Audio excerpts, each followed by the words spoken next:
इस कक्षा में आपका स्वागत है। आज हम लोग शुरू करेंगे। हम लोगों ने मोशन चैप्टर को पढ़ा है। इसमें जो क्वेश्चन आंसर्स है उसको हम लोग देखना शुरू करेंगे।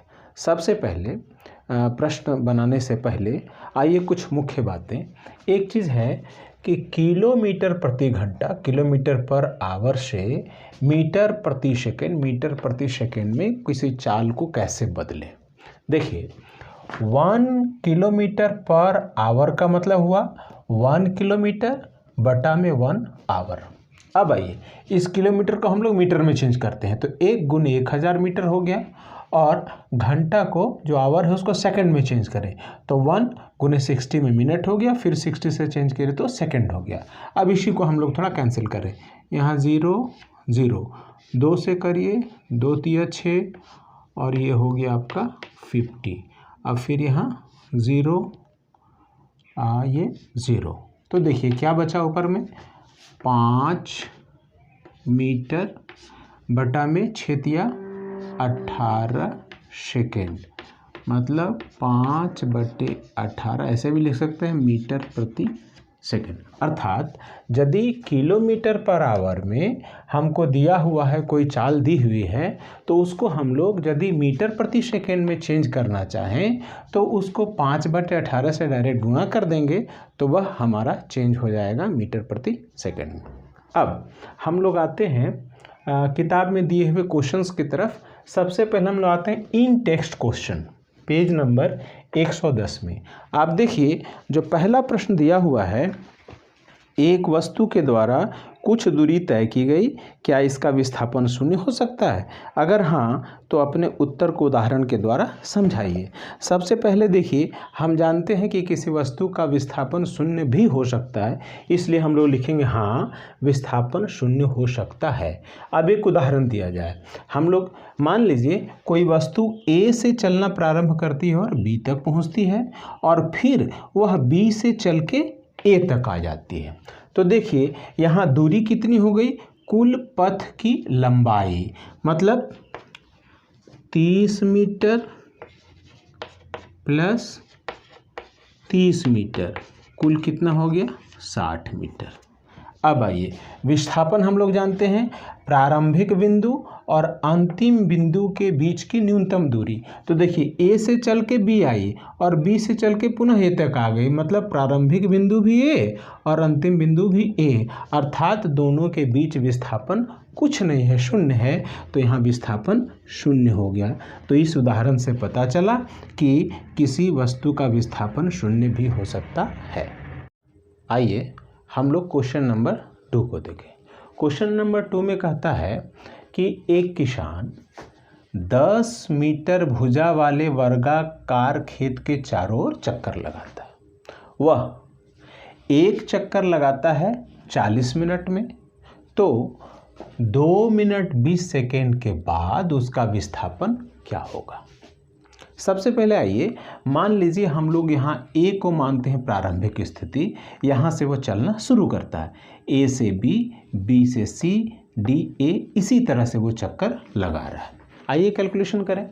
सबसे पहले कुल समय दिया हुआ है कितना, 2 मिनट 20 सेकेंड, इसको सेकेंड में चेंज करते हैं, तो मिनट को करेंगे 2 × 60 सेकेंड प्लस 20 सेकेंड, 120 प्लस 20 तो 140 सेकेंड कुल समय लगा।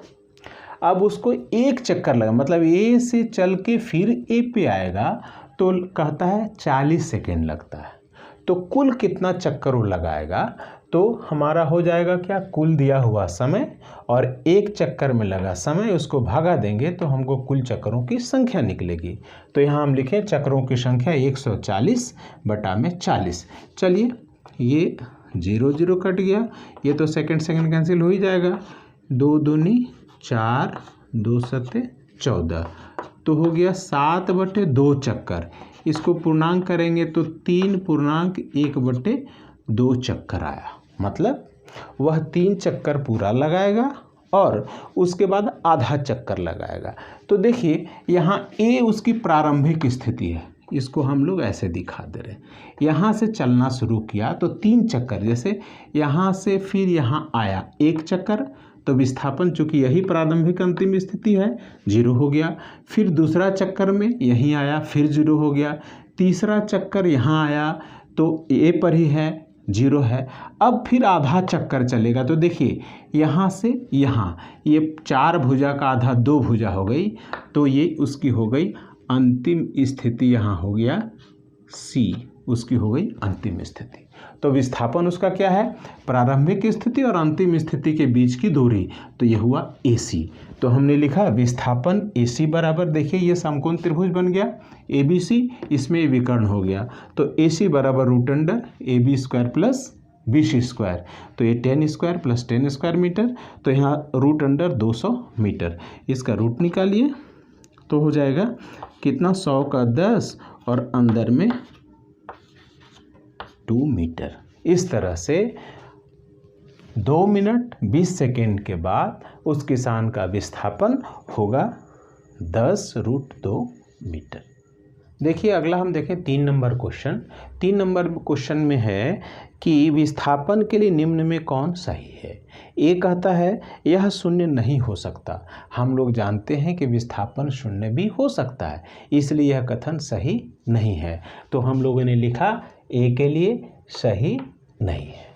दूसरा देखिए, कहता है इसका परिमाण वस्तु द्वारा तय की गई दूरी से अधिक होता है। हम जानते हैं कि विस्थापन का परिमाण तय किए गई दूरी से अधिक नहीं हो सकता, इसलिए हम लिखेंगे सही नहीं है।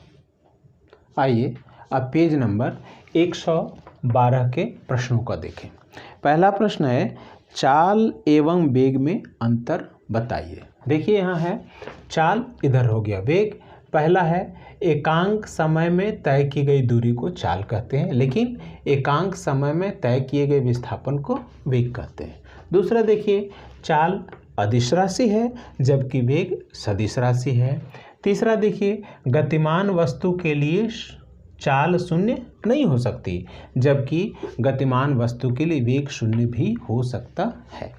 अब देखा जाए क्वेश्चन नंबर 2, किस अवस्था में किसी वस्तु के औसत वेग का परिमाण उसके औसत चाल के बराबर होता है। देखिए यहाँ परिमाण की बात है, तो हम जानते हैं यदि वस्तु सरल रेखा में गतिमान है तो वेग और चाल दोनों का परिमाण बराबर होगा। तो हमने लिखा यदि वस्तु सरल रेखीय पथ पर गतिमान हो। फिर कहता है गाड़ी का अगला प्रश्न, गाड़ी का ऑडोमीटर क्या मापता है। हम जानते हैं कि ऑडोमीटर गाड़ी द्वारा तय की गई दूरी बताता है या मापता है। अब देखिए अगला प्रश्न है 4 नंबर, जब वस्तु एक समान गति में होती है तब इसका मार्ग कैसा दिखाई देता है। तो देखिए एक समान गति में वस्तु का मार्ग सीधी रेखा में दिखाई देता है। सीधी रेखा बताता है कि वस्तु एक समान गति से गतिमान है। अब प्रश्न नंबर 5 देखा जाए। प्रश्न नंबर 5 कहता है एक प्रयोग के दौरान अंतरिक्ष से एक सिग्नल को पृथ्वी तक पहुंचने में 5 मिनट का समय लगता है। पृथ्वी पर स्थित स्टेशन से उस अंतरिक्ष यान की दूरी क्या है। यहाँ देखिए दिया है सिग्नल की चाल बराबर प्रकाश की चाल 3 × 10⁸ मीटर प्रति सेकेंड। देखिए हम लोग इसको बनाने का प्रयास किए। देखिए यहाँ समय दिया है, पहुँचने में लगता है 5 मिनट, इसको हम लोग सेकेंड में चेंज कर लेते हैं, 60 से मल्टीप्लाई कर दिए तो हो गया 300 सेकेंड। और जो चाल भी है 3 × 10⁸ मीटर पर सेकेंड। हम जानते हैं दूरी S बराबर होता है V × T, मतलब चाल गुने समय। तो देखिए V है हमारा 3 × 10⁸ और गुने T है हमारा कितना 300 सेकेंड। तो दूरी आएगी कौन चीज़ में, मीटर में। इसी को हम लोग मल्टीप्लाई करते हैं, देखिए ये हो गया 3 और 300 को हम लिख देते हैं 3 × 100 × 10⁸ मीटर बराबर हो गया 3 × 3 = 9 गुने इसको लिख सकते हैं हम लोग 10⁻² × 10⁸ मीटर। तो हो गया 9 × 10⁸ और 2 10 मीटर। तो जो सिग्नल से स्टेशन की दूरी है 9 × 10⁻10 मीटर। अब हम लोग देखें पेज नंबर 114 का क्वेश्चन नंबर 1। इसमें क्या है, आप किसी वस्तु के बारे में कब कहेंगे कि वह एक समान त्वरण से गति में है। हम लोग जानते हैं कि यदि वस्तु के वेग में परिवर्तन समान समयांतराल में समान हो तो हम लोग कहते हैं कि वह एक समान त्वरण में है। इसलिए हम लोग लिखेंगे यदि वस्तु सीधी रेखा में चलती है और उसका वेग समान समय अंतराल में समान रूप से परिवर्तित होता है तो वस्तु एक समान त्वरण से गति में कही जाती है।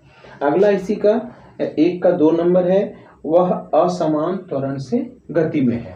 तो इसी तरह से हम लोग लिख सकते हैं कि यदि वस्तु सीधी रेखा में चलती है और उसका वेग समान समय अंतराल में असमान रूप से परिवर्तित होता है तो वह वस्तु असमान त्वरण में कही जाती है। उसी को हमने शॉर्ट में लिख दिया है कि यदि समान समय अंतराल में वेग में परिवर्तन असमान रूप से हो।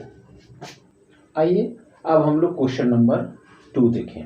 इसमें कहता है एक बस की गति 5 सेकंड में 80 किलोमीटर प्रति आवर से घटकर 60 किलोमीटर प्रति आवर हो जाती है।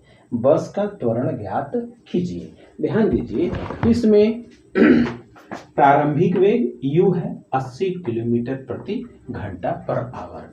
तो हम लोगों ने सीखा है, इसको हम लोग पहले मीटर पर सेकंड में चेंज करें तो हो जाएगा 80 और इसको 5/18 से हम लोग मल्टीप्लाई कर देंगे तो हो जाएगा मीटर पर सेकंड। तो हो गया ये 400/18 मीटर पर सेकंड। उसी तरह से अंतिम वेग को v से डिनोट करते हैं। अंतिम वेग भी 60 किलोमीटर पर आवर।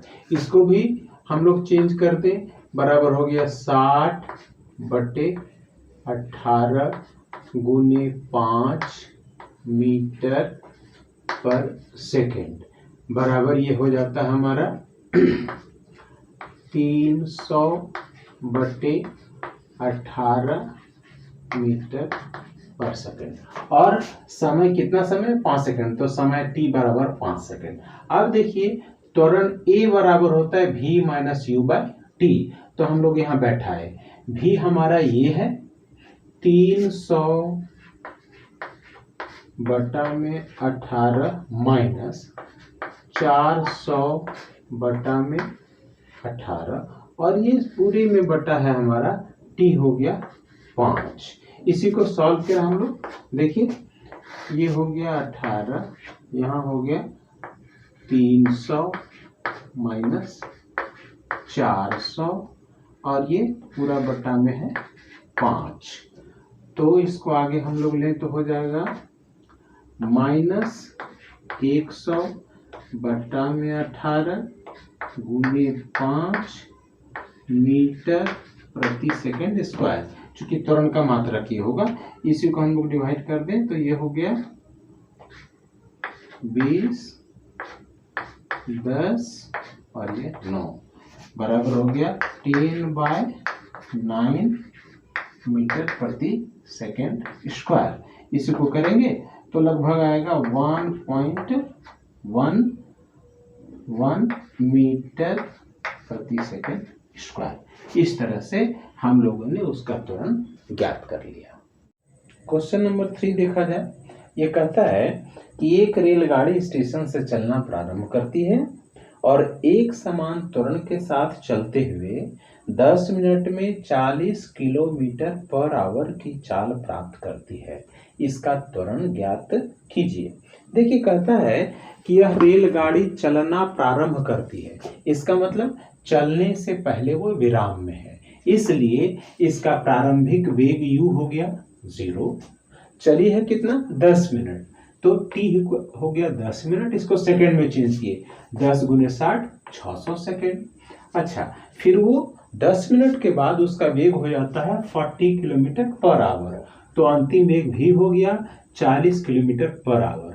अब इसको हम लोग मीटर पर सेकंड में चेंज करने के लिए 5/18 से हम लोग मल्टीप्लाई कर देंगे। तो देखिए ये हमारा कितना हो जाएगा 20। तो ये हो गया 100/9 मीटर पर सेकेंड। अब हम लोग जानते हैं त्वरण A बराबर होता है V minus U by T. तो आइए यहाँ बैठाते हैं, V हो गया 100/9 माइनस U हो गया 0, और ये पूरे के बटा में हो गया हमारा समय कितना 600। इसी को आगे बढ़ाते हैं, यहीं पे बढ़ा देते हैं। तो ये हो गया 100/9 गुने 600 मीटर पर सेकेंड स्क्वायर। ये हम लोग अगर काट दें 0 0, तो ये हो गया 1/54 मीटर पर सेकेंड स्क्वायर। इसको हम लोग अगर चेंज करेंगे तो यह आ जाएगा 0.0185 मीटर पर सेकेंड स्क्वायर। यदि 2 डेसिमल तक लेंगे तो हो गया 0.01, इसको 9 कर दीजिए, 0.019 मीटर पर सेकेंड स्क्वायर। तो लास्ट में हम लोग स्टेटमेंट लिख देंगे कि जो रेलगाड़ी है वह 0.019 मीटर पर सेकेंड स्क्वायर का त्वरण प्राप्त करेगी।